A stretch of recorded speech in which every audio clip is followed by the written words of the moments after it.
Pemerintah akan terus melakukan operasi pasar besar-besar hingga Desember 2025 guna menekan harga beras di pasaran. Zulkifli Hasan memastikan akan mendorong distribusi penyaluran beras SPHP hingga mencapai 30.000 ton per hari.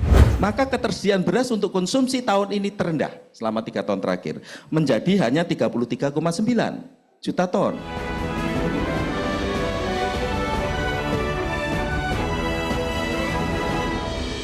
Kembali bersama kami di Prime Market Highlights. Pemirsa, guna menekan harga beras di pasaran, pemerintah akan terus melakukan operasi pasar besar-besaran hingga Desember 2025. Ya, saat ini pemerintah telah menyalurkan 6.000 ton beras SPHP per hari dan akan meningkat hingga 10.000 ton per hari. Pemerintah akan terus melakukan operasi pasar besar-besar hingga Desember 2025 guna menekan harga beras di pasaran. Menurut Menteri Pertanian Amran Sulaiman, untuk menstabilkan harga beras, pemerintah menargetkan penyaluran beras SPHP sebanyak 1,3 juta ton. Mentan menyebut dalam operasi pasar harian, pemerintah telah menyalurkan 6.000 ton beras SPHP per hari dan akan meningkat hingga 10.000 ton per hari. Amran Sulaiman mengklaim operasi pasar yang digelontorkan pemerintah membuat harga beras di lapangan saat ini mulai berangsur turun. Beras yang kita siapkan SPHP adalah sebanyak 1,3 juta ton sampai Desember. Kita target insya Allah ke depan harga beras berangsur-angsur turun. Hari ini per harian kita sudah mencapai 6.000 ton per hari. Target kita berikutnya adalah 7.000 dan akan mencapai 10.000 ton per hari ke depan. Mentan memastikan saat ini cadangan beras pemerintah mencapai 3,9 juta ton. Angka tersebut diakui mencukupi untuk memenuhi kebutuhan hingga akhir tahun. Jakarta, Tim Liputan IDX Channel. Pemirsa, Menko Bidang Pangan Zulkifli Hasan mengaku gelaran operasi pasar untuk menyalurkan beras SPHP yang saat ini baru mencapai 6.000 ton per hari masih sangat rendah. Zulkifli Hasan memastikan akan mendorong distribusi penyaluran beras SPHP hingga mencapai 30.000 ton per hari, sehingga target 1,3 juta ton di akhir tahun bisa tercapai. Zulkifli Hasan berharap penyaluran beras SPHP mampu menekan harga beras di pasar yang masih sangat tinggi. Kemudian SPHP yang 1,3 juta memang masih kecil. Satu hari rata-rata baru 6.000 ton ya. Target kita 30.000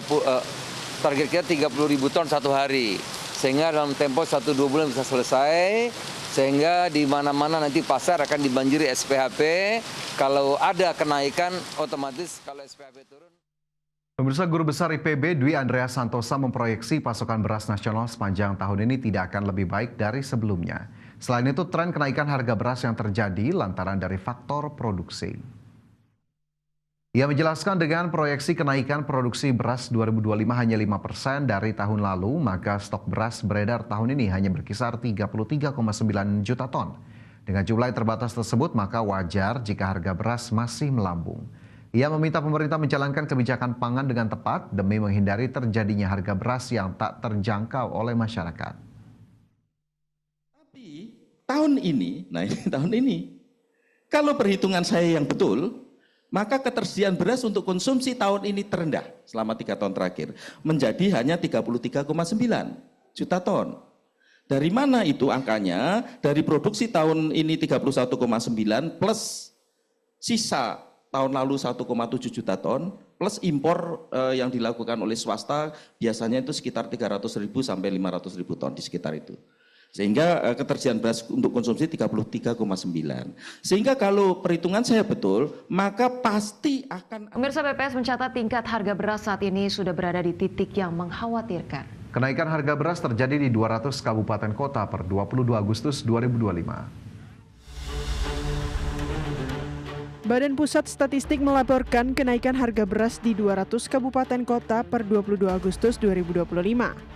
Kabupaten Intan Jaya, Papua mencatat harga beras premium tertinggi mencapai Rp60.000 per kilogram. BPS mencatat harga beras medium di zona 1 sampai dengan minggu ketiga Agustus naik 1,1% dibandingkan dengan Juli 2025. Dengan rata-rata mencapai Rp14.005 per kilogram, melampaui harga eceran tertinggi sebesar Rp12.500. Adapun di zona 2, harga rata-rata beras medium naik 1,40% dibandingkan Juli 2025 menjadi Rp14.872 per kilogram melampaui HET Rp13.100. Dan harga beras medium di zona 3 naik 1,09% dibanding Juli 2025 dengan rata-rata Rp18.899 per kilogram atau di atas HET Rp13.500. BPS mencatat, tingkat harga beras saat ini sudah berada di titik yang mengkhawatirkan. Jakarta, Tim Liputan IDX Channel. Pemirsa, Presiden Prabowo Subianto resmi membentuk Badan Otorita Pengelola Pantai Utara Jawa. Ya, keberadaan Badan Otorita Pantura ini diharapkan mampu mempercepat penanganan ROP sekaligus melindungi jutaan warga di pesisir pantai utara Jawa.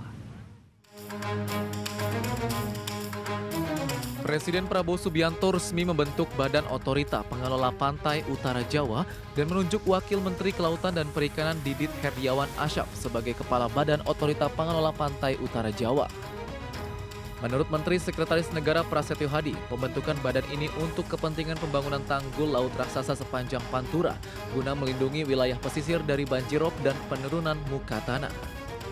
Keberadaan Badan Otorita Pantura ini diharapkan mampu mempercepat penanganan ROP sekaligus melindungi jutaan warga di pesisir pantai utara Jawa. Bagaimana yang kita ketahui, studi mengatakan bahwa setiap tahun terjadi penurunan muka tanah terutama di pantai utara Jawa, dan saudara-saudara juga perhatikan beberapa tempat hampir rutin terjadi ROP, sementara kurang lebih berdasarkan data hampir kurang lebih 20 juta warga yang tinggal di pesisir pantai utara. Nah, ini kan harus ada penanganan yang kemudian karena kebutuhan itulah dibentuklah Badan Pengelolaan Pantai Utara Jawa. Proyek Giant Seawall ini menjadi salah satu proyek strategis dan sudah dalam perencanaan Bappenas sejak tahun 1995. Proyek ini direncanakan membentang sejauh 500 km dari Banten hingga Gresik, Jawa Timur. Dengan estimasi total biaya pembangunan mencapai 80 miliar dolar Amerika Serikat. Tim Liputan IDX Channel. Pemirsa, Menko Bidang Infrastruktur dan Pembangunan Kewilayahan Agus Harimurti Yudhoyono memastikan kementeriannya akan berperan sebagai Dewan Pengarah Badan Otorita Pengelola Pantai Utara Jawa yang baru dibentuk oleh Presiden Prabowo. Ya, menurut AHY, Badan Otorita Pantura memiliki mandat besar untuk memastikan sejumlah proyek strategis, termasuk pembangunan tanggul raksasa atau Giant Seawall berjalan efektif. Selain aspek teknis, Badan Otorita Pantura juga memiliki peran penting dalam menarik investasi, baik dari dalam maupun luar negeri. Terkait pembangunan Giant Seawall, AHY memastikan pemerintah akan mengedepankan skema kerjasama pemerintah dan badan usaha atau KPBU. Adapun proporsi pendanaan masih akan dibicarakan lebih lanjut. Saya sebagai Dewan Pengarah tentunya akan memberikan masukan-masukan, sekaligus juga bisa join forces dengan Badan Otorita yang baru dalam menjalankan dan memulai langkah-langkah yang lebih konkret untuk pembangunan Giant Seawall dan juga perlindungan terhadap pesisir Jawa secara keseluruhan. Tentunya kombinasi kerjasama pemerintah badan usaha adalah yang terbaik. Nah, persentasenya